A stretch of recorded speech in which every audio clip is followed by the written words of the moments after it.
एक घर जैसा एहसास, अपनेपन से भरा हुआ, एसी, वाईफाई, लिफ्ट, स्वच्छ एवं क्लीन रूम, सारी आधुनिक सुविधाओं युक्त सीरहा Royal Residency, a home away from home। A664 Siddharth Nagar, A block, Jaipur. BCM Royal Residency की एक यूनिट। पार्टी एवं फंक्शंस के लिए हॉल, 150 से 250 मेहमानों के लिए विशाल और भव्य बैंक्वेट, जन्मदिन से लेकर हर छोटे बड़े समारोह के लिए उपयुक्त, चाक भात, हल्दी, जलवा जैसे पारंपरिक कार्यक्रमों के लिए खास व्यवस्था, पार्टी, रिसेप्शन, विवाह, रिंग सेरेमनी आदि के लिए आदर्श स्थल, सुंदर और उचित लाइटिंग की पूरी व्यवस्था, शुद्ध शाकाहारी मेन्यू और केटरिंग की सुविधा, टेबल और कुर्सियों की संपूर्ण सुविधा, बूफे टेबल्स की सेवा, राउंड टेबल्स की भी विशेष व्यवस्था। बुकिंग के लिए अभी कॉल करें 9711110897 और 9414961234, लैंडलाइन 01414076 सीरहा रॉयल रेजिडेंसी, जहां हर पल हो खास और हर आयोजन बने यादगार।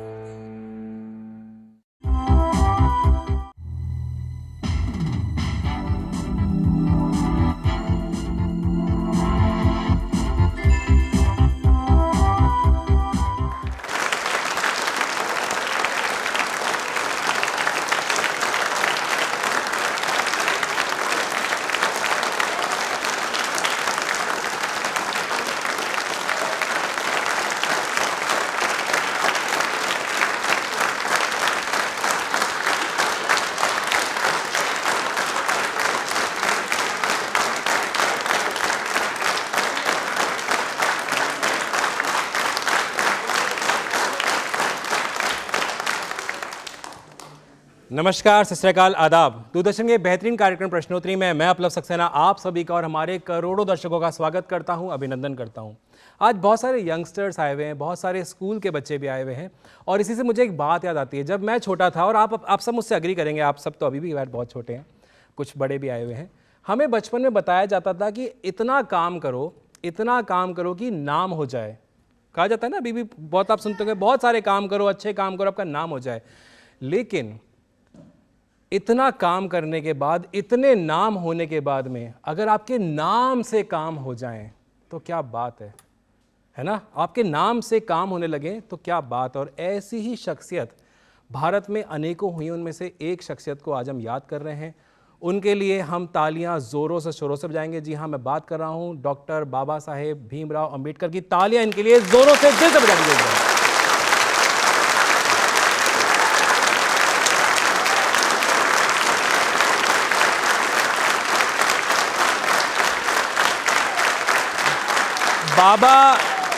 बाबा साहेब की अगर मैं बात करूं तो अनेक रूप से हम उनको जानते हैं। जैसे कि अगर हम बात करें संविधान की, तो मुख्य रचयिता के रूप में हम उनको जानते हैं। हम उनको इस बारे में भी जानते हैं कि उन्होंने बहुत पढ़ाई करी, तो डिग्रीज़ के अगर हम बात करें तो बहुत सारी डिग्रीज़ हैं, उसमें भी जानते हैं हम उनको। पहले कानून मंत्री के रूप में भी हम उनको जानते हैं, स्वतंत्र भारत के, और भी बहुत सारे अनेकों। आज भी हम उनसे बहुत सारे इंस्पिरेशन लेते हैं, किस तरह से जीवन में उन्होंने संघर्ष किया, किस तरह से संघर्षशील जीवन होने के बावजूद कितनी जगह पे फतेह हासिल करी, बेंचमार्क स्थापित किया। आज भी जब उनका हम नाम लेते हैं तो हम यानी भारतवासी पूरी दुनिया में बहुत गौरवान्वित महसूस करते हैं। एक बार तालियां इस शख्सियत के लिए जोरों से शोरों से एक बार बजा दीजिए।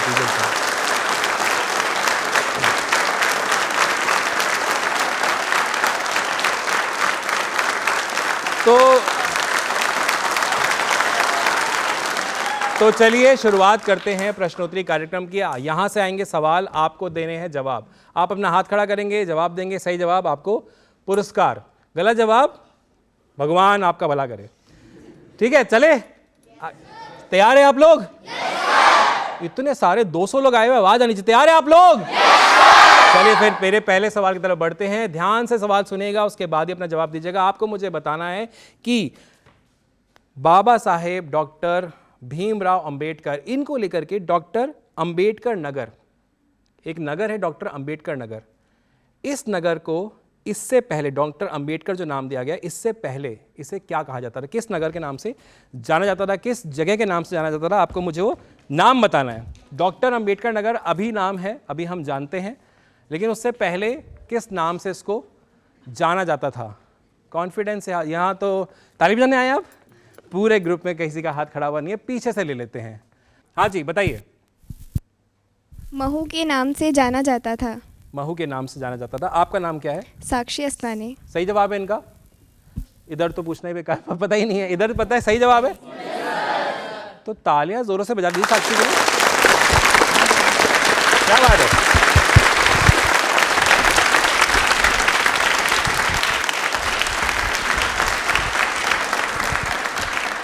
बहुत सारे लोग क्योंकि आगे देख रहे थे इसलिए मैं एक्सप्रेशन आपको साक्षी करके दिखाता हूं। पुरस्कार मिला फाइनली, यस मिल गया। एक बार तालियां प्लीज साक्षी के लिए जोरदार हो जाए। बिल्कुल सही जवाब है।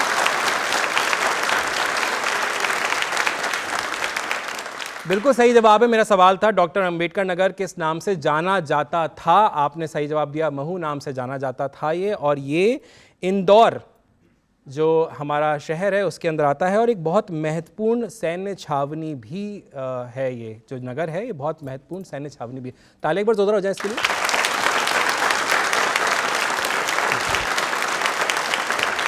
चलिए बढ़ते हैं मेरे अगले सवाल की तरफ। सवाल थोड़ा ध्यान से सुनिएगा। आपको मुझे बताना है कि मैं इसका हिंट दे चुका हूं, अगर ध्यान से सुना होगा आपने, हिंट आ चुका है, आंसर आपको मुझे देना है। स्वतंत्र भारत के पहले कानून मंत्री डॉक्टर भीमराव अंबेडकर, ये मैं बता चुका था। आपको मुझे बताना है इन्होंने स्वतंत्र भारत के पहले कानून मंत्री होने की शपथ कब ली थी? आपको मुझे डेट बतानी है, ईयर बताना है। पहले कानून मंत्री स्वतंत्र भारत के, आपको मुझे बताना है इन्होंने शपथ कब ली थी। ये बहुत कॉन्फिडेंस नहीं है ना, मैंने कहा था कॉन्फिडेंस होना चाहिए, तो मैं इसलिए आपके पास नहीं आ रहा हूं जी। सर 15 अगस्त 1947। 15 अगस्त 1947। नाम बताइए अपना। विशेष अग्रवाल। विशेष नाम, नाम ही विशेष है तो आंसर तो विशेष होना ही था। सही जवाब है इनका। तालियां विशेष के लिए जोरदार हो जाए। विशेष जी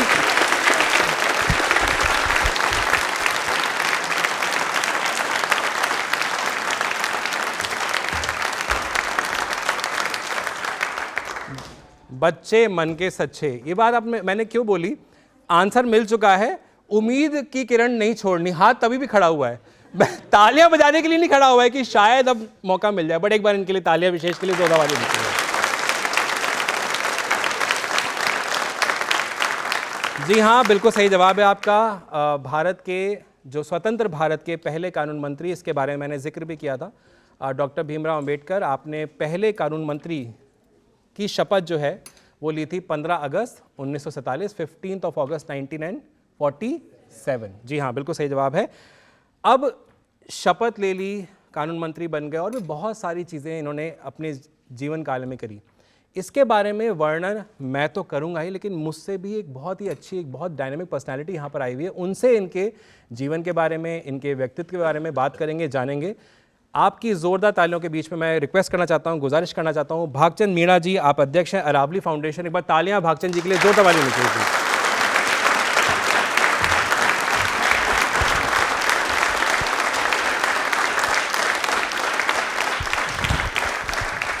सर बहुत बहुत स्वागत है प्रश्नोत्तरी कार्यक्रम में आपका। और आज हम अंबेडकर साहब को याद करते हुए कार्यक्रम कर रहे हैं। सर उनके व्यक्तित्व के बारे में थोड़ा समझाना चाहेंगे। दोस्तों, आज का जो दिन है ये एक साधारण तिथि नहीं है। एक क्रांति का मैसेज देने वाले, भारत इतिहास में पैदा हुए भारत रत्न बाबा साहब भीमराव अंबेडकर का जन्म दिवस है। वो शख्सियत है जिन्होंने 2 PhD करी और भारत का संविधान, जिसका ड्राफ्टिंग कमेटी के चेयरमैन होते हुए ऐसा संविधान दिया है जो विश्व का सबसे बढ़िया संविधान माना जाता है। बाबा साहब एक संविधान निर्माता ही नहीं थे, वो एक गरीब तबके से, बहुत सारी बाधाओं से निकलते हुए वो भारत के पहले कानून मंत्री बने। वो अर्थशास्त्री थे जिन्होंने रिजर्व बैंक ऑफ इंडिया की स्थापना कराई और विशेष रूप से 50% जो आबादी है वुमेन एमेंसिपेशन के लिए उन्होंने जो काम किया है, भारत के संविधान में जो प्रोविज़न डाले हैं वो इवन विकसित देशों में भी नहीं थे, तब उन्होंने भारत के संविधान में इनका प्रावधान किया था। बाबा साहब को वो ऐसी शख्सियतें हैं जिसने पूरे हिंदुस्तान में समानता, न्याय, मानवाधिकार का मैसेज दिया।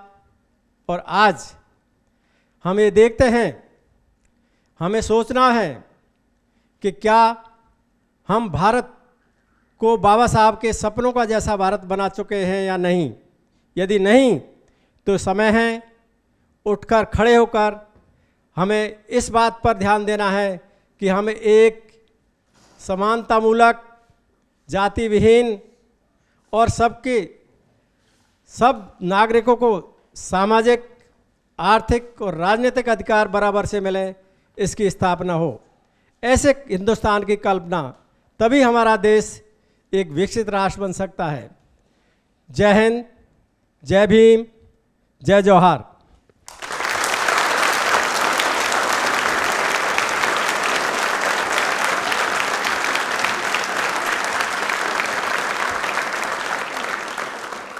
तो बागचंद सर, बहुत अच्छी आपने बात हमारे सामने रखी और हम इस बात को जानते, समझते, मानते हैं कि विकसित भारत का सपना जो बाबा साहेब देखते, हम देख रहे हैं, उसको करने में सबका वैल्यूएबल कंट्रीब्यूशन, सबका योगदान बहुत ज़रूरी है। तालियां एक बार सर के लिए जोरदार हो जाती हैं।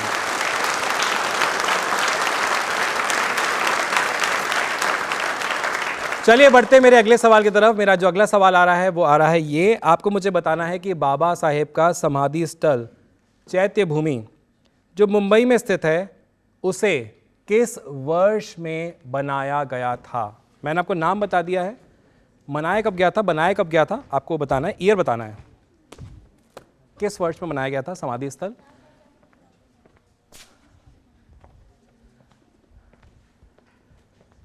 डाउट में हो? हाँ, इसलिए नहीं आ रहा हूँ, नहीं तो मैं आ जाता। मैंने मन बना लिया था। इधर आते हैं, यहाँ आते हैं जी। 1971। 1971। अपना नाम बताइए। मनमीत कौर। मनमीत कौर, आपका जवाब सही है। तालियां बजा दीजिएगा।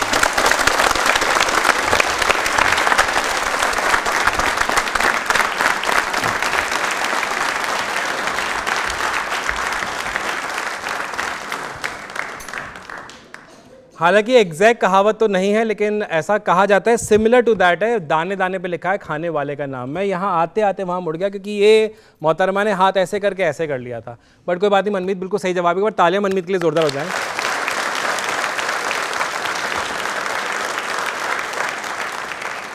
सो 1971 इज द करेक्ट आंसर। वर्तमान में अगर हम बात करें चैत्य भूमि की, 1971 में इसका जो है समाधि स्थल है, उस स्थल को बनाया गया। आज भी कई लोग वहाँ पर जाते हैं बाबा साहब को श्रद्धांजलि देने के लिए और उनसे आज भी प्रेरणा लेने के लिए, उनसे आशीर्वाद लेने के लिए। ताली एक बार जोरदार हो जाए।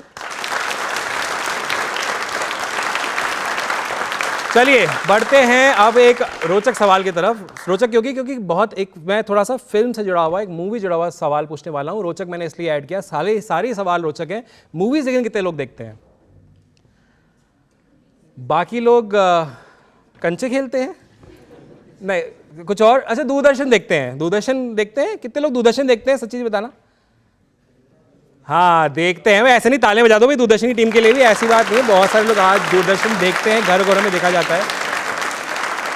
चलिए मेरे सवाल की तरफ बढ़ता हूं मैं। मूवी से जुड़ा हुआ मेरा सवाल आ रहा है, ध्यान से सवाल को सुनिएगा। आपको मुझे बताना है कि बाबा साहेब अम्बेडकर की जीवनी पे आधारित वर्ष 2000 में बनी एक भारतीय अंग्रेजी फिल्म के डायरेक्टर कौन थे। आपको मुझे डायरेक्टर का नाम बताना है।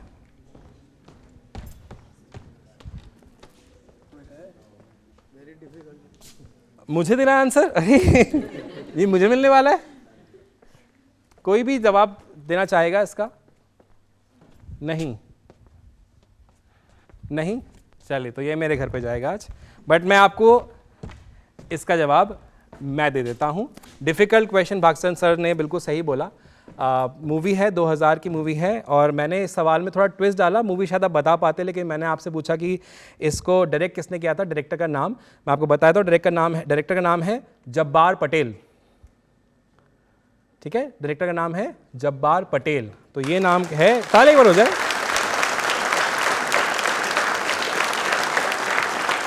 अब क्योंकि आपको इस फिल्म के या इस डायरेक्टर बारे में पता नहीं था, इसलिए इसकी थोड़ा सा मैं ब्रीफ दे देता हूं आपको। ये जो फिल्म है, इस फिल्म में मुख्य भूमिका डॉक्टर BR अम्बेडकर के रूप में दक्षिण भारतीय अभिनेता ममूटी ने निभाई थी।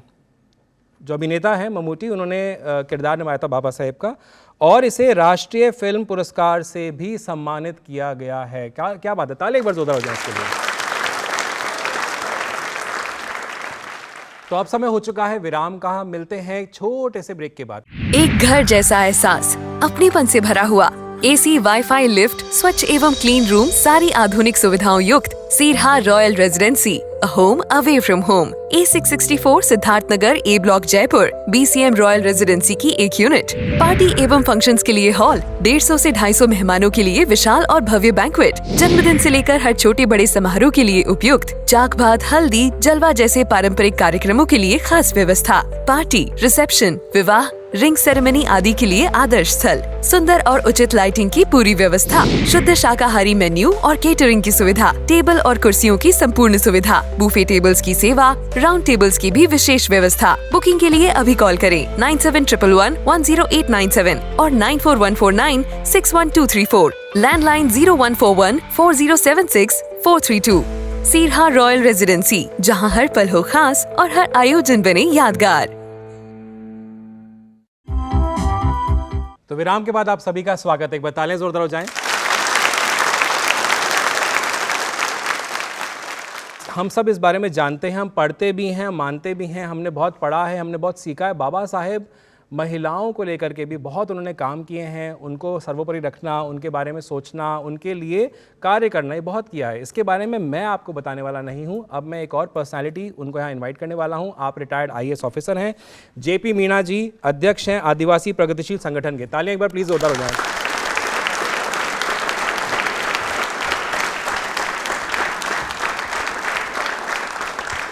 JP सर, बहुत बहुत स्वागत है प्रश्नोत्तरी कार्यक्रम में। महिलाओं के लिए बहुत काम किया बाबा साहब ने, थोड़ा सा सर हम आपसे जानना चाहेंगे। बाबा साहब, जैसा आप सब जानते हैं, बहुमुखी प्रतिभा के धनी थे और उनको विशेषकर लोग एक बहुत ही प्रख्यात कानूनविद के नाम से जानते हैं, हमारे संविधान के रचयिता के नाम से जानते हैं। लेकिन उन्होंने महिलाओं के उत्थान के लिए बहुत सारे काम किए और बहुत सारे कानून बनाए जिनकी चर्चा प्राय कम होती है। उस समय के संदर्भ में जब बाबा साहब कानून मंत्री बने थे, हमारे देश में महिलाओं की स्थिति बहुत ही दयनीय थी, भेदभावपूर्ण थी और कानूनी समानता भी उपलब्ध नहीं थी। बाबा साहब ने कई ऐसे प्रयास किए जिनमें महिलाओं का विशेषकर शिक्षा, उनकी सामाजिक लिबरेशन और उनके एम्पावरमेंट के बारे में आगे जाकर के वो बहुत ही दूरदर्शी कदम माने गए। जहाँ तक संविधान का सवाल है, संविधान के आर्टिकल 14 में आप सब जानते हैं कि कानूनी समानता दी गई और उसमें लिंग, धर्म, जाति भेदभाव के बिना। तो यहाँ महिला को एक समान नागरिक के रूप में पहली बार देखा गया। आर्टिकल 15 में भी जेंडर इक्वलिटी की बात की गई और आर्टिकल 16 में एम्प्लॉयमेंट में इक्वलिटी की बात की गई, रोजगार में समानता की, कि किसी भी तरह का लिंग, जाति और धर्म के ऊपर भेदभाव नहीं होगा। यही नहीं, बाबा साहब ने कानून मंत्री बनने के बाद 1948 में हिंदू कोड बिल प्रपोज किया और वो कोड बिल था जिसमें पहली बार महिलाओं के लिए उत्तराधिकार, प्रॉपर्टी के राइट्स और डाइवोर्स के राइट्स प्रपोज किए गए थे। और ये इतने क्रांतिकारी थे कि उस समय के हिंदू राजनेताओं द्वारा ही उसका विरोध किया गया और वो बिल पास नहीं हुआ। लेकिन बाद में उसी बिल से प्रेरणा लेकर के 1955 में हिंदू मैरिज एक्ट बना, जिसमें महिलाओं को डाइवोर्स का अधिकार मिला। उसके बाद में हिंदू उत्तराधिकार एक्ट बना, जिसमें संपत्ति पर अधिकार महिलाओं को बना, और पहली बार संपत्ति का अधिकार जन्म से अलग करके और एक्विजिशन के ऊपर में ये अधिकार स्थापित हुआ, और महिलाओं को भी प्रॉपर्टी एक्वायर करने का राइट्स मिला। इसके बाद में अडॉप्शन और मेंटेनेंस एक्ट बना 1956 में, जिसमें महिलाओं को बच्चे अडॉप्ट करने का अधिकार मिला। पहले ये अधिकार महिलाओं को प्राप्त नहीं थे। इसके साथ ही उन्होंने कई पेपरों में अपने बहुत सारे लेख लिखे, जिनमें मूक नायक और बहिष्कृत भारत प्रमुख हैं, और उसमें चाइल्ड मैरिज के ऊपर, महिलाओं की शिक्षा के ऊपर में बहुत सारे लेख लिखे, और इस बात पे जोर दिया कि जिस समाज में महिलाओं का उत्थान नहीं होगा उस समाज को प्रगतिशील समाज नहीं माना जा सकता। ये उनकी प्रसिद्ध सेइंग है कि आई विल जज the progress of the community by the degree by which women will progress. तो हम बहुत कम जानते हैं, लेकिन उसके इस योगदान को हम भुला नहीं सकते। विशेषकर महिलाएं, जिसमें इर्रेस्पेक्टिव ऑफ कम्युनिटी कास्ट सारी महिलाओं के उत्थान के लिए वो प्रयासरत रहे। उन्होंने मैटरनिटी पेड लीव के कानून बनाया, जो माइंस और फैक्ट्री में लागू हुआ, और इसके साथ बहुत सारे लेबर कानून पर भी जोर दिया, जिसमें वर्किंग कंडीशन इम्प्रूवमेंट वगैरह के ऊपर में महिलाओं को समान कंडीशन देने के लिए भी जोर दिया गया। तो इस तरह हम देखते हैं कि बाबा साहब ने जो काम किए वो बहुत ही उदाहरणीय काम है। धन्यवाद। जेपी सर, बहुत बहुत धन्यवाद आपका, और जिस तरह से आपने बात रखी, और इस बात को हम सब ऐसे ही नहीं, कोई एक आदमी है जिसको आप इतना मानते हैं, एक ऐसी पर्सनालिटी, एक ऐसी शख्सियत जिनसे आप इतना इंस्पायर होते हैं। बाबा साहेब के काम, जैसे मैंने कहा ना, आप इतना काम करें, आपका नाम हो जाए, फिर आपके नाम से काम हो, वो वाली शख्सियत, वो वाली पर्सनालिटी मतलब बनना शायद करोड़ों में एक होते हैं। एक बार तालियां जोरदार बाबा साहेब के नाम।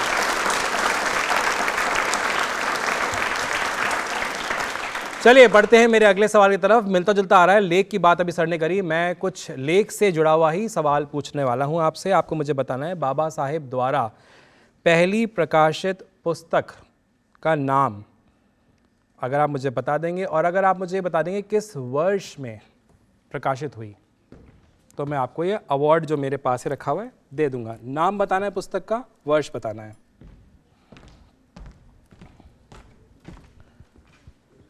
एक दो ऑप्शन है, मैं इन्होंने हाथ पहले खड़ा किया तो मैं यहाँ जाता हूँ, फिर मैं आपके पास आऊँगा जी। The problem of money, the origin and the solving. Okay, और कौन से साल में थी ये? साल नहीं पता। कोई मुझे पूरा आंसर दे सकता है, विथ ईयर बता सकता है? नहीं बता सकते हैं, ठीक है। फॉर हाफ आंसर मैं उनको अवार्ड दे रहा हूँ। नाम बताइए अपना। हिमायका। हिमायका, ठीक है, मैं इनको अवार्ड दे रहा हूँ। ये पूरा आंसर नहीं है बट हाफ आंसर है, इसलिए मैं इनको अवार्ड दे रहा हूँ। ताली एक बार जोरदार हो जाए इनके लिए।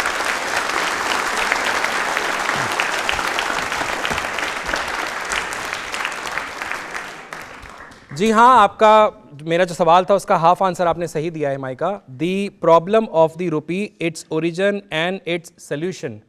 और ये जो किताब है, जो पुस्तक है, ये कब पब्लिश हुई थी, कब प्रकाशित हुई थी?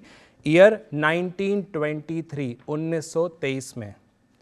आपको बताना चाहता हूँ ये पुस्तक जब आई थी, इसका जो ये आधारित किस पे थी? ये अर्थशास्त्र पे आधारित थी, और इसमें ब्रिटिश भारत में मुद्रा के को लेकर के प्रश्न उठाए गए थे, सवाल उठाए गए थे। तालियां प्लीज एक बार जोरदार हो जाए।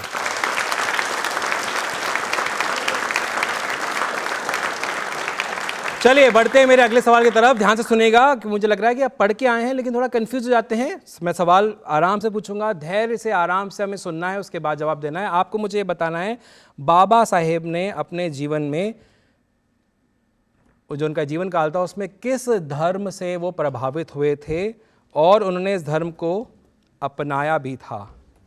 आपको मुझे बताना है वो धर्म कौन सा है जिससे प्रभावित भी हुए और अपनाया भी उस धर्म को।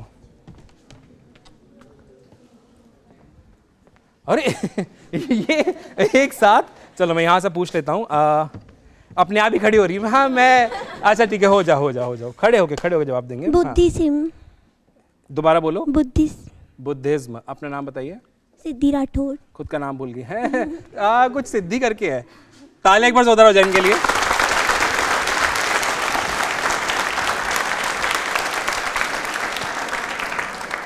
बिल्कुल सही जवाब है सिद्धि। हाँ, हाई फाइव आप दे सकते हैं अपने फ्रेंड को। फाइनली इतनी खुशी है, मैंने जीता, देखा।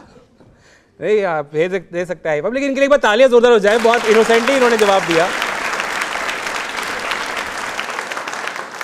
बाबा साहेब बुद्धिज्म से गहराई से प्रभावित थे, और क्योंकि वह स्वतंत्रता, समानता और बंधुत्व के सिद्धांतों को मानते थे, उस पर आधारित थी, इसलिए उससे बहुत ज़्यादा प्रभावित थे, बहुत इंस्पायर्ड थे। आपको बताना चाहता हूँ, उन्होंने हिंदू धर्म में व्याप्त जाति व्यवस्था और छुआछूत के कारण एक रीज़न था कि उससे थोड़ा सा उनको लगा कि मैं बुद्धिज़्म की तरफ बढ़ना चाहता हूँ, इस धर्म की तरफ मैं जाना चाहता हूँ, इसे अपनाना चाहता हूँ। बाबा साहेब ने 14 अक्टूबर 1956 14 अक्टूबर 1956 को नागपुर में अपने लाखों अनुयायियों के साथ बौद्ध धर्म को अपना लिया था। प्लीज़ एक बार तालियां जोरदार हो जाए।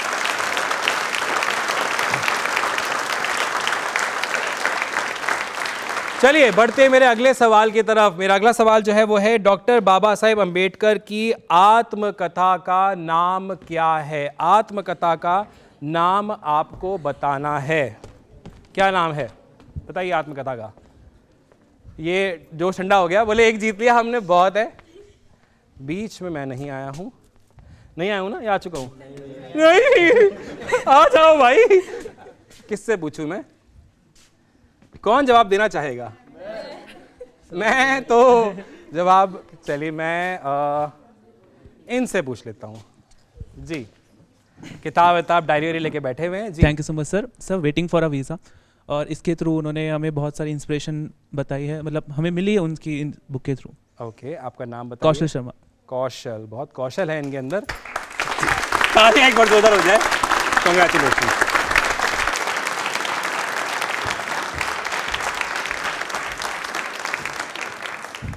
जी हाँ, waiting for a visa doctor Baba Saheb Bhimrao Ambedkar की आत्मकथा है। इस पुस्तक में उन्होंने अपने जीवन के संघर्षों, सामाजिक भेदभाव और अपने अनुभवों को विस्तार से बताया है। और जैसे आपने बताया, अगर एक यंगस्टर बोलता है जो कि अप्रॉक्सीमेटली 70% पॉपुलेशन इंडिया की रिप्रेजेंट करता है, क्योंकि यंगस्टर्स की जब हम बात करें 70% पॉपुलेशन इंडिया की यंगस्टर्स हैं, और हम 1.4 बिलियन की कंट्री हैं पॉपुलेशन की बात करते। तो अगर वो इंस्पायर हो रहे हैं तो बाबा साहब आपने क्या काम किया है। ताली आपके लिए दिल से एक बार वापस बजती हैं।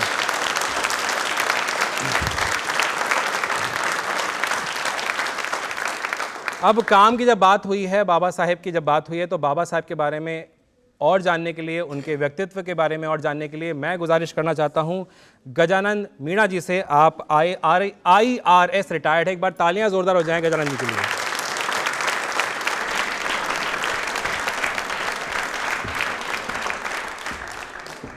गजानन सर, बहुत बहुत स्वागत है आपका प्रश्नोत्तरी कार्यक्रम में। आज हम देख रहे हैं यंगस्टर्स भी बहुत इंस्पायर्ड हैं, ये व्यक्तित्व के धनी तो थे, उनके बारे में दो शब्द। 14 अप्रैल को हम ऐसे व्यक्तित्व की जयंती मनाते हैं जिन्होंने अपना पूरा जीवन समानता और जातिवाद को मिटाने के लिए समर्पित किया। मैं बात कर रहा हूँ डॉक्टर भीमराव अंबेडकर। 14 अप्रैल 1851 में जन्मे डॉक्टर भीमराव अंबेडकर एक बहुत ही साधारण परिवार से थे, और वो जिस समाज से आते थे उस समाज में अस्पृश्यता और छुआछूत गहरी जड़ें जमा चुका था। इन सब कठिन परिस्थितियों के बावजूद बाबा साहब ने संघर्ष किया। उन्होंने शिक्षा प्राप्त की, विदेशों में जाके उन्होंने उच्च शिक्षा प्राप्त की, PhD की, और समाज में अस्पृश्यता और जातिवाद के खिलाफ लड़ाई लड़ी। डॉक्टर भीमराव अंबेडकर ने भारतीय संविधान के रचयिता हैं, और इस संविधान के माध्यम से उन्होंने हर नागरिक को समानता, स्वतंत्रता और बंधुत्व का अधिकार दिलाया। बाबा साहब संविधान के निर्माता थे, लेकिन वो सामाजिक न्याय के सशक्त प्रहरी थे, और इसके लिए उन्होंने जीवन भर संघर्ष किया। बाबा साहब का संदेश था जो आज भी प्रासंगिक है, be educated, be agitated and be organised, इसका मतलब है शिक्षित रहो, संघर्ष करो और संगठित रहो। तो हमें वो आज भी हमारे लिए प्रासंगिक है। बाबा साहब ने महिलाओं के अधिकारों और श्रमिकों के हितों के लिए बहुत कुछ काम किया, और जो हिंदू कोड बिल था उसको वो उनके टाइम पे पास नहीं हो पाया, उसकी वजह से उन्होंने रिजाइन भी कर दिया, लेकिन बाद में जाके वही हिंदू कोड के ज़्यादातर जो प्रोविज़न थे वो समावेश हुए। आज हमें बाबा साहब के सच्ची जयंती मनाने के हम लोगों को ये संकल्प लेना चाहिए कि उनके आदर्शों को अपनाएं और एक न्यायपूर्ण और समतामूलक समाज की स्थापना करें। जय हिंद।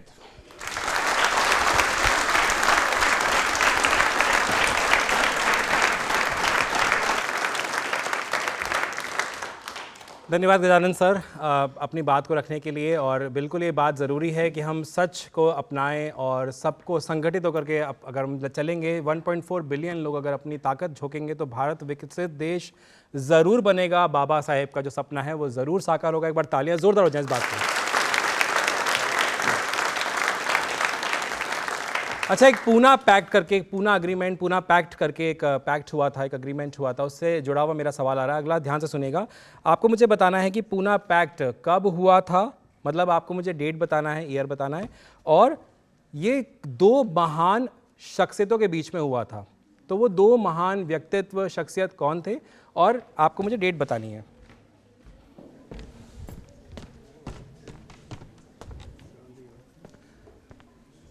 हाँ, अब तो खड़े, अगर मैं नहीं आया तो ये खड़ा हो जाएगा। अब तो मैं पूछ लेता हूँ। जी जी जी, अब मैं आ गया आपके पास, बताइए। 1932 भीमराव अंबेडकर और गांधी जी के बीच। डेट बता सकते हैं आप मेरे को? डेट सर याद नहीं। डेट अगर मुझे कोई पूरा जवाब दे देगा तो मैं एक्स्ट्रा नहीं, मुझे एग्जैक्ट डेट चाहिए। कोई और? चलिए मैं यहीं से एक बार पूछ लेता हूँ। आप माइक पर पास ऑन कर दीजिए उनको। जी आप बैठ जाइए एक बार, मैं एक बार पूरा अगर आंसर आ जाता है तो। जी डेट के साथ बताना है मेरे को। 24 सितंबर 1932 महात्मा गांधी जी और doctor B are Ambedkar ji के बीच में हुआ था। सही जवाब है इनका। नाम बताइए तो, नाम। जयादित्य जडेजा। वहां देख के बताएंगे तो आप अच्छा रहेगा। जयादित्य जडेजा। जडेजा, बड़ा फेमस नाम है भाई, तालियां इनके लिए जोरदार वाली बनती है।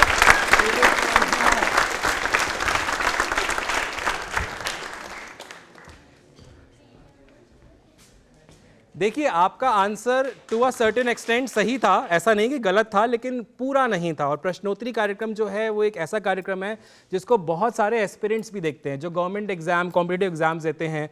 तो एग्जैक्ट आंसर ना होगा तो प्रॉब्लम होगी, इसीलिए हमने पास ऑन किया था। आंसर गलत नहीं था, पूरा नहीं था। तो पूरा आंसर मैं आपको वापस बता देता हूँ। 24 सितंबर 1932 ये दिन और ये साल था जब ये पूना पैक्ट किया गया। और किसके बीच में हुआ था? जैसे आपने बताया, बाबा साहेब के बीच में और महात्मा गांधी जी के बीच में। ताली एक बार प्लीज उतार हो जाए। तो अब समय हो चुका है विराम का। मिलते हैं एक छोटे से ब्रेक के बाद। एक घर जैसा एहसास, अपनेपन से भरा हुआ, एसी, वाईफाई, लिफ्ट, स्वच्छ एवं क्लीन रूम, सारी आधुनिक सुविधाओं युक्त सीरहा Royal Residency, a home away from home। A664 Siddharth Nagar, A block, Jaipur. BCM Royal Residency की एक यूनिट। पार्टी एवं फंक्शंस के लिए हॉल, 150 से 250 मेहमानों के लिए विशाल और भव्य बैंक्वेट, जन्मदिन से लेकर हर छोटे बड़े समारोह के लिए उपयुक्त, जाक भात, हल्दी, जलवा जैसे पारंपरिक कार्यक्रमों के लिए खास व्यवस्था, पार्टी, रिसेप्शन, विवाह, रिंग सेरेमनी आदि के लिए आदर्श स्थल, सुंदर और उचित लाइटिंग की पूरी व्यवस्था, शुद्ध शाकाहारी मेन्यू और केटरिंग की सुविधा, टेबल और कुर्सियों की संपूर्ण सुविधा, बूफे टेबल्स की सेवा, राउंड टेबल्स की भी विशेष व्यवस्था। बुकिंग के लिए अभी कॉल करें 9711110897 और 9414961234। लैंडलाइन 01414076 सीरहा रॉयल रेजिडेंसी, जहां हर पल हो खास और हर आयोजन बने यादगार। तो विराम के बाद आप सभी का स्वागत है। एक बार तालियां जोरदार हो जाएं। अच्छा, बाबा साहेब, जैसे आपको पता है कि अगर हम बात करें कॉन्स्टिट्यूशन की तो मुख्य रचयिता के रूप में हम उनको जानते हैं। कानून एवं न्याय मंत्री का भी हमने सवाल लिया, उसके लिए भी उन्होंने उसके तौर पे भी उन्होंने शपथ ली थी। लेकिन अगर करियर की शुरुआत की बात करें तो मेरा सवाल उससे जुड़ा हुआ आ रहा है। आपको मुझे बताना है कि बाबा साहेब ने अपने करियर की शुरुआत शुरुआत में पहली जो नौकरी है वो किस रूप में करी थी? क्या वो शुरुआत थी जहाँ से उनकी करियर की शुरुआत हुई? वो आपको मुझे आंसर बताना है।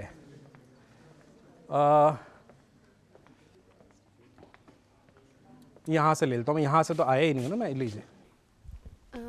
सैन्य सचिव और बड़ौदा रियासत में 1917 में। नाम बताइए अपना। भूमिका। भूमिका ने पूरी भूमिका बनाई कि मेरा अवार्ड नहीं जाना चाहिए। पूरा आंसर जो मैंने पूछा उसके अलावा भी दे दिया। कंफर्म है, क्लियर है? माइक पकड़ लो, आप अवार्ड दे दो, बात खत्म। अपना बिल्कुल सही जवाब है।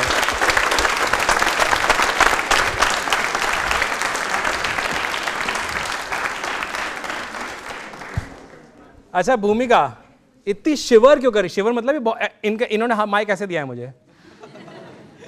अभी ठीक, सब सांस वास सब बढ़िया आ रही है। एक बार ताली बजा दीजिए भूमिका के लिए, बिल्कुल सही जवाब है आपका। बड़ौदा रियासत आपने जैसे बताया, बिल्कुल सही जवाब है आपका। 1917 में बड़ौदा रियासत में अपनी पहली नौकरी सैन्य सचिव के रूप में आपने शुरू करी थी।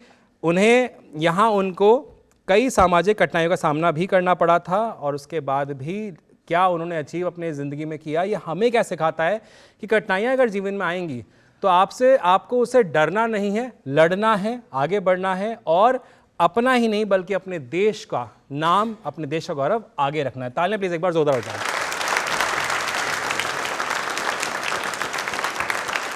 अब जब मैंने करियर की बात कर ली है तो करियर कहीं ना कहीं, करियर जॉब की जब मैंने बात करी, कहीं ना कहीं उसके लिए ही हम सब पढ़ाई कर रहे हैं आज, है ना? कहीं ना कहीं हम चाहते हैं कि हम देश का कंट्रीब्यूट दो, देश की इकोनॉमी उसमें कंट्रीब्यूट करें, अपने घर वालों का नाम रोशन करें। तो आज का जो युवा है वो कैसे लर्निंग लेता है बाबा साहेब से, इसके बारे में बात करने के लिए मैं गुजारिश करना चाहता हूं डॉक्टर ज्योति गुप्ता मैम से। आप एक प्रिंसिपल हैं प्राइवेट स्कूल में, एक बार तालियां मैम के लिए जोरदार हो जाएं प्लीज।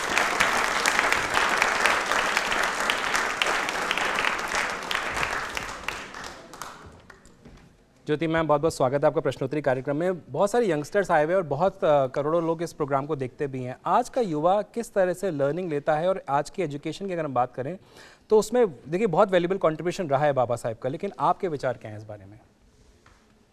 सबसे पहले मैं बहुत ही गर्व महसूस कर रही हूँ। मैं आप सभी के सामने बाबा साहब के जीवन का एक वाकया शेयर करना चाहूँगी कि जब वो छोटे थे तो जब स्कूल में बहुत मुश्किल से उनको एडमिशन मिला और उन्हें बहुत प्यास लगी थी, लेकिन उन्हें पानी नहीं पीने दिया गया। वो बालक वहाँ पे बैठा और सोचता रहा कि मुझे क्यों नहीं पानी पीने दिया गया, इसका क्या सलूशन है। और उन्होंने ये निष्कर्ष निकाला और ये ठाना कि मैं इतना पढ़ूंगा कि मुझे कोई रोक नहीं सकेगा। बहुत बढ़िया। और वो समय बीतता गया और आज देखिए हम सभी उन्हीं का जन्म दिवस मना रहे हैं। तो बाबा साहब के लिए जोरदार तालियां।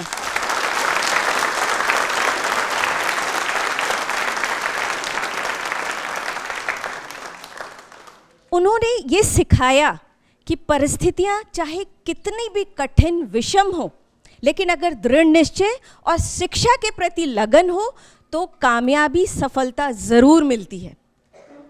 उन्होंने हमेशा न्याय, समानता और आत्मसम्मान की बात की और उसके लिए खड़े होना सिखाया।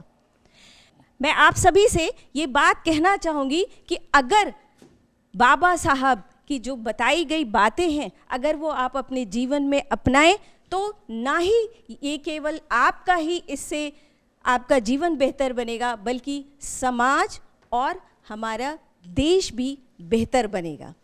अंत में मैं एक चीज़ ज़रूर कहना चाहती हूँ, बाबा साहब आदर्श क्यों हैं? आदर्श बनने के लिए कठिन परिश्रम करना पड़ता है। अगर आदर्श बनना है तो कठिन परिश्रम करके आगे बढ़ना होगा। बहुत बहुत धन्यवाद। क्या बात, बहुत बढ़िया, thank you so much.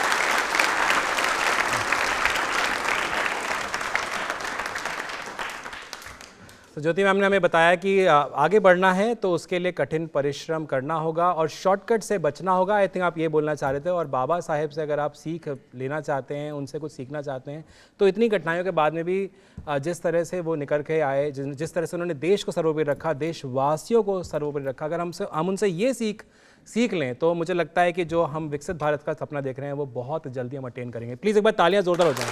Thank you so much ma'am.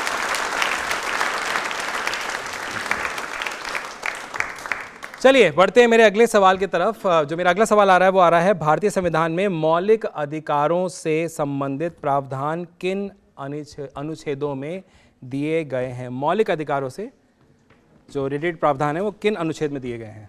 आपको मुझे अनुच्छेद के नंबर्स बताने हैं। अनुच्छेद, आर्टिकल,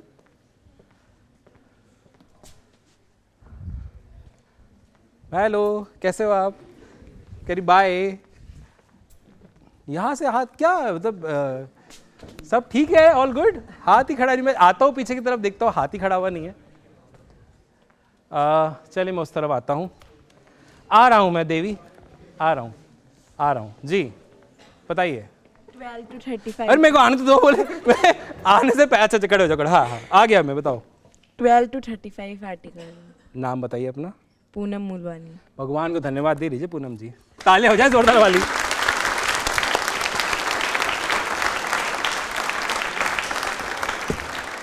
तो बिल्कुल सही जवाब दिया है। मैं पहुंच भी नहीं पाया, मेरा माइक वहां तक पहुंचा नहीं और उसके से पहले ही जवाब देना आपने शुरू कर दिया था, लेकिन जवाब सही है।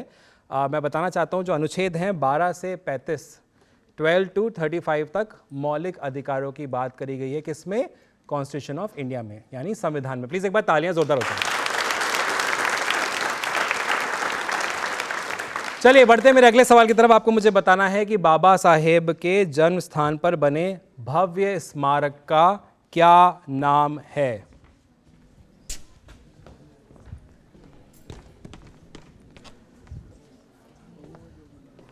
जन्म स्मारक का नाम आप मुझे थर्ड तैयारी इसी की थी मुझे लग रहा है। पीछे मैं आ गया, यहाँ तो आ गया ना, मैं यहाँ पर, यहाँ नहीं आया उस लाइन में। हाँ अरे वो बहुत देर से लड़की ने हाथ खड़ा किया हुआ, इससे पूछ लीजिए। इनकी गुजारिश में ना आधा शेयर कर लीजिएगा। आ जाइए आप, बता दीजिए। भीम जन्मभूमि स्मारक। नाम थोड़ा ऊपर करिए माइक। भीम जन्मभूमि स्मारक। ओके, नाम बताइए अपना। पूजा धामू। पूजा, तालियां हो जाए जोरदार पूजा के लिए। कितने खुश है देखिए आप, ये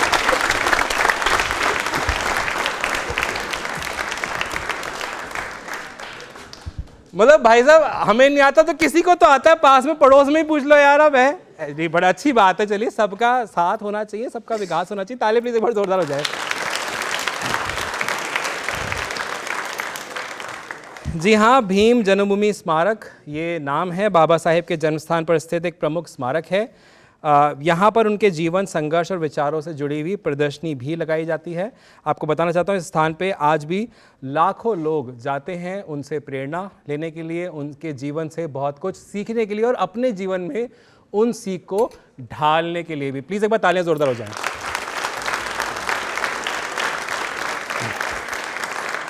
अब ये वाला मैं सवाल ले रहा हूँ, अगर ध्यान से आपने जेपी सर की बात सुनी होगी या जितने भी एक्सपर्ट्स उनकी बात सुनी होगी तो ये आंसर आपको आता होगा। अब क्वेश्चन मैं पूछ रहा हूँ, मैंने हिंट बहुत बड़ी दे दी है, तो अब आप ध्यान से क्वेश्चन सुनिएगा। आपको मुझे बताना है कि भारतीय महिलाओं के अधिकारों से जुड़े किस महत्वपूर्ण विधेयक में डॉक्टर अंबेडकर की अहम भूमिका रही थी? विधेयक कौन सा था जिसमें उनकी अहम भूमिका रही? अगर आपने ध्यान से सुना होगा स्पीच सर की सुनी होगी तो मतलब बहुत क्लियरली सर ने इस बारे में बताया है। ऐसे नहीं, थोड़ा अलग अट्रैक्शन होना चाहिए मैं बुलाने के लिए। मुझे भी लगे कि हाँ कोई डिमांड बुलाया जा रहा है। लालची मिल गया उसके बाद भी है। हाँ अब औरों को रेफर करना है ना पीछे। अच्छा इधर से बड़ी भैया हाथ ही पहली बार खड़ा किया है, आ जाता हूं मैं। हाँ गलत बात है। नहीं गलत क्यों बात है भाई, क्या हुआ है? बोले पहली बार तो खड़ा किया, वो भी नहीं पूछ रहे आप मेरे से, पीछे से पूछ लेते हैं। वो बच्चा मेरे को मासूम सा लग रहा है। आपके पास आ जाऊं मैं? हाँ आ जाओ। लो माइक पास कर दो उसको पास कर दो। हाँ बेटा बताओ, मैं वहां तक आ नहीं पा रहा हूँ, बताओ। हिंद कौर। हिंद कोड। और इसको कोई ढंग से बता पाएगा? माइक दीजिए, माइक दीजिए। हाँ हाँ बताओ बताओ बताओ। तो अभी अगर नहीं बता पाता। Hindu code bill. क्या है? Hindu code bill. Hindu code bill. नाम बताओ अपना। चेतना महावर। चेतना क्या हुआ? सब ठीक? डरी भी क्यों? ऐसे बोल रही है हिंदू कोड बिल। तालियां हो जाए तो जोरदार एक बार चेतना के लिए।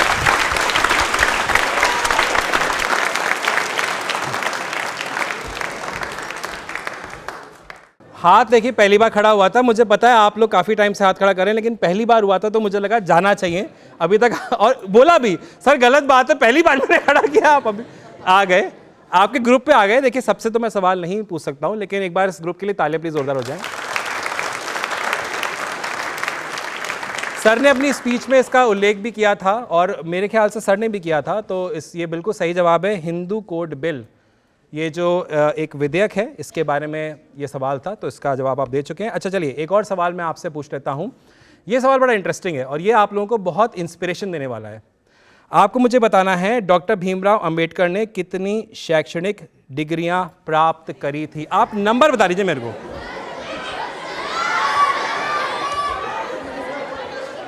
वाह, मेरा देश बदल रहा है, आगे बढ़ रहा है, देख लीजिए आप।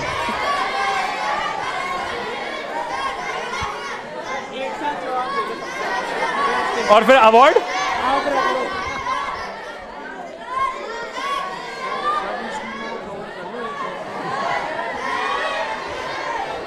अच्छा, हाँ हाँ आ गया, मैं आ गया, पूछो बताओ। 32 डिग्रियां। दांत कितने होते हैं? 32। दिख रहे हैं ना, इसलिए मैंने पूछा। भाई डिग्रियां 32 है, बहुत बड़ी बात है, मजाक की बात नहीं है। 32 डिग्रीज। अपना नाम बताइए पहले तो। कार्तिक सिंह। कार्तिक का जवाब भी सही है और इस मिसाल पे 32 डिग्री। ताली एक बार जोरदार बजा दीजिए।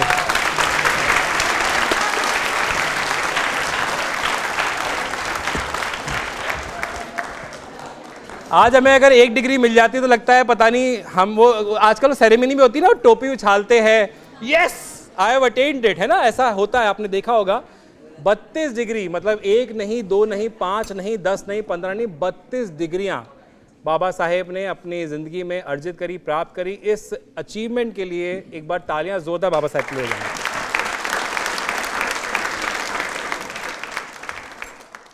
तो अब समय हो चुका है विराम का। मिलते हैं एक छोटे से ब्रेक के बाद।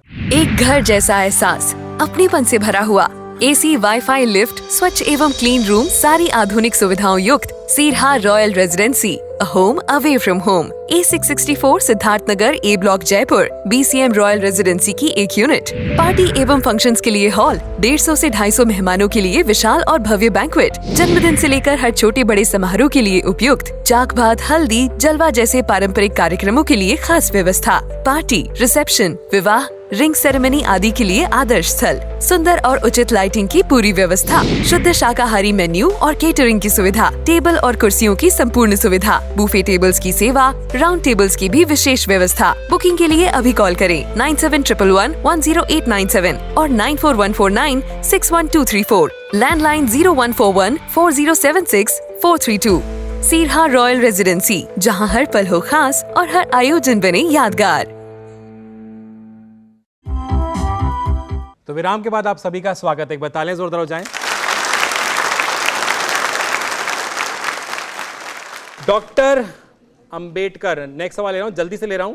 डॉक्टर अंबेडकर ने भारतीय समाज में समानता के लिए 1927 में किस आंदोलन का नेतृत्व किया था?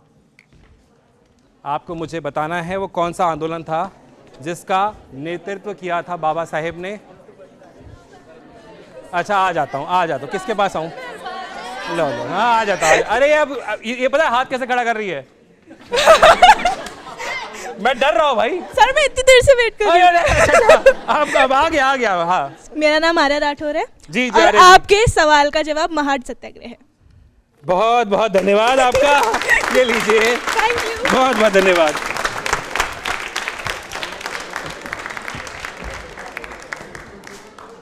मतलब ये हाथ खड़ा करने का कौन सा पैटर्न है भाई? ऐसे हाथ खड़ा करने समझ में आता है सर?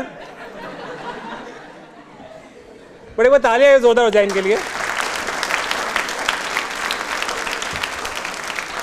जी हाँ, महाड़ सत्याग्रह का नेतृत्व किया था, जिसका मुख्य उद्देश्य दलितों को सार्वजनिक जल स्रोतों से पानी लेने के अधिकार दिलाने का था। इसका जो मेन पर्पस था, मेन मोटिव था, वो ये था कि पानी का जो अधिकार है सबके लिए समान हो जाए। एक बार तालियां प्लीज जोरदार हो जाए। चलिए, शॉर्ट एंड स्वीट आंसर, मैं लास्ट क्वेश्चन ले रहा हूँ। शॉर्ट एंड स्वीट है, बड़े जल्दी से इसका आपको जवाब दे देंगे। छोटा सा इसका जवाब आपको देना है। आपको मुझे बताना है डॉक्टर बाबा साहेब भीमराव अंबेडकर को कुल कितनी भाषाओं का ज्ञान था। बड़ा सिंपल है।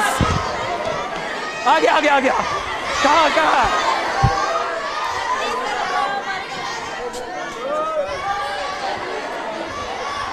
पास में बैठे, यहां पूछ लेता हूं। हाँ जी, खड़े होके बताइए। 22 नहीं हो पा रहा। हाँ 22 था। और कोई बताना चाहता है? लॉटरी लग गई। बताइए 9 नाम बताइए। हिंदी, पाली, संस्कृत, मराठी, गुजराती, जर्मन, फ्रेंच और इंग्लिश।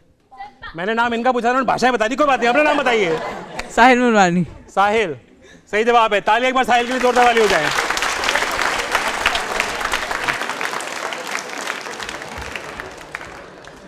मैंने साहिल से साहिल का नाम पूछा, साहिल ने कहा अरे अभी कहा, अभी तो मैं भाषाएं बताऊंगा। बिल्कुल सही जवाब है साहिल आपका। 9 भाषाएं, जिनमें हिंदी, अंग्रेजी, मराठी, संस्कृत, पाली, फारसी, गुजराती, जर्मनी और फ्रेंच शामिल है। प्लीज एक बार तालियां जोरदार हो जाएं। आप लोग इतनी बड़ी संख्या में आए हैं, ऐसा लग रहा है कि यहाँ से सवाल आते जाएं और वहाँ से जवाब आते जाएं और हम पुरस्कार देते जाएं, लेकिन समय हमें कहीं ना कहीं रोकता है। आप लोग प्रश्नोत्तरी को सालों से इतना प्यार दे रहे हैं। ओवर 3 डिकेड से आपके दिलों पे प्रश्नोत्तरी राज करता है और आज दिख रहा है, प्रमाण है। 200 से ज़्यादा लोग स्टूडियो में उपस्थित हैं। प्लीज़ अपने लिए एक बार तालियां जोरदार बजा दीजिए प्लीज़। क्या बात है, बहुत बढ़िया।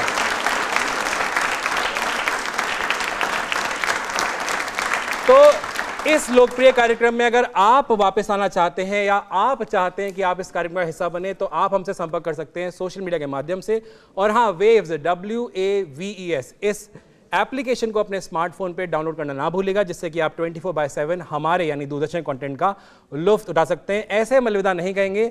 आज यहाँ पर होने वाला है एक रंगारंग प्रस्तुति, जिसके लिए मैं बुलाना चाहता हूँ राजस्थानी आदिवासी गेरा से पूरे ग्रुप को। प्लीज एक बार तालियां ग्रुप के लिए जोरदार वाली हो जाए प्लीज। फिर मिलते हैं अगले कार्यक्रम में। जोरदार तालियां हो जाए प्लीज। कमाल, जोरदार तालियां बजाते रहिए, जोरदार वाली। अरे याद करोग जानंद मोती डोंगरी वाला रे, मोती डोंगरी वाला। भीम राव जी को बैठे जी में भजना का चाड़ा रे, तो न याद करोग जानंद मोती डोंगरी वाला, मोती डोंगरी वाला। अरे सोचो समझो रे बेटा वो ध्यान फटाई मैं दे लो रे, ध्यान फटाई मैं दे लो। मेला की काई जरत पड़ी चाई छपेरिया मेरे लो रे, सोचो समझो रही बेटा वो ध्यान फटाई मैं दे लो, ध्यान फटाई मैं दे लो। ये है जी समय समय की बात है जी, समय बड़ा बलवान ये जी, फिर दोबारा समय मिलत ना जी डंगे सूली जो काम। ये जी शिक्षा ने गुणगान बताया, ही मैं गुण को फूल। अरे शिक्षा सुई मिलता है जी प्रकृति को रूल, पण सोचो समझो रही बेटा वो ध्यान फटाई मैं दे लो, ध्यान फटाई मेला को ते काई कर लाचाई छपेरिया मेरे लो रे, सोचो समझो रही बेटा वो ध्यान फटाई मैं दे लो, ध्यान फटाई मैं दे लो। ये जी शिक्षा ने अनमोल बताया जी, दो शिक्षा पे ध्यान। छोरो वो चाहे छोरी वो जी दोनों एक समान।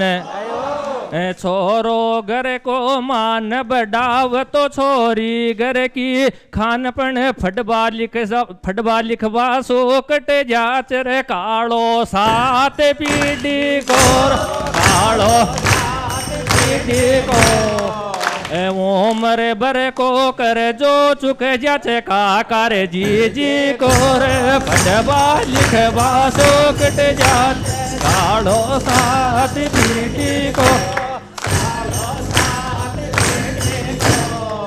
शिक्षा नयन मोल बताया रे देव शिक्षा पे ध्यान बेटो वो चाहे बेटी वो जी दोनों एक समान जी बेटो घर को मान बढ़ाव तो बेटी घर की खान अरे फटबा सुई हो जाव जी घर माया पर कासपन भात पीढ़ी को कट जालो रे कालो सात पीढ़ी को कालो सात पीढ़ी को ताको उमर भर को कर जोर चुक जा का कर जी को फटबा लिखवा सो कट जा रे कालो पीढ़ी को शिक्षा सम्मेलन कारचियत बाबा भीम जी छान रे बाबा भीम जी छान आवे जशी ते बाल कान में चौड़ा में खान रे शिक्षा सम्मेलन कारचियत बाबा भीम जी छान बाबा भीम जी छान अरे पढ़ लियो लिख लियो रे बेटा वो माखो तो याई खे बोच रे माखो पढ़ रे ला तो दुनिया में बोठेरी खा बोच रे पढ़ लियो लिख लियो रे बेटा वो माखो तो याई खे बोच माखो भी याई खे बोच पढ़वा लिखवा सुई जावे लाथे कोई धन नौकरी माल रे कोई धन थेड़िया पे पेट लाई कर जक मत लागो चाड़ रे पढ़वा लिखवा सुई जावे लार कोई धन नौकरी माल काका जी को कर जते फटबासु ये तार लार फटबासु फट रोता डोल लाजगर खान मार लार काका जी को कर फटबा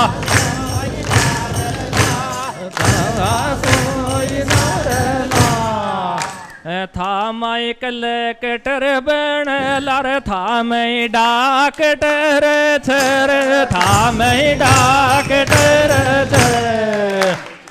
कोई कोई तो यहाँ दिख जान मास्टर छर था माई कलेक्टर बन था माई डॉक्टर था माई डॉक्टर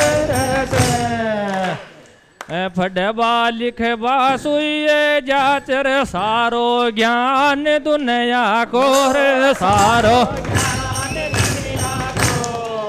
भारत सारा को रे फटबाई लिखबा सुइए जाचर सारो ही ज्ञान दुनिया को सारो ही ज्ञान दुनिया को।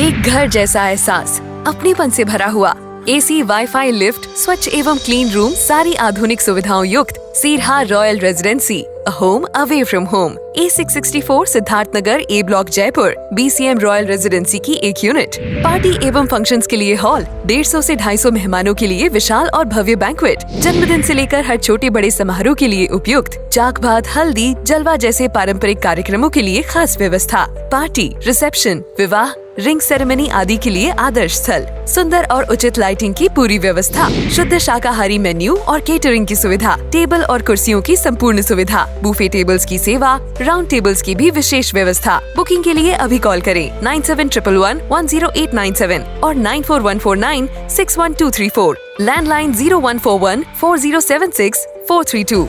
सीरहा रॉयल रेजिडेंसी, जहां हर पल हो खास और हर आयोजन बने यादगार।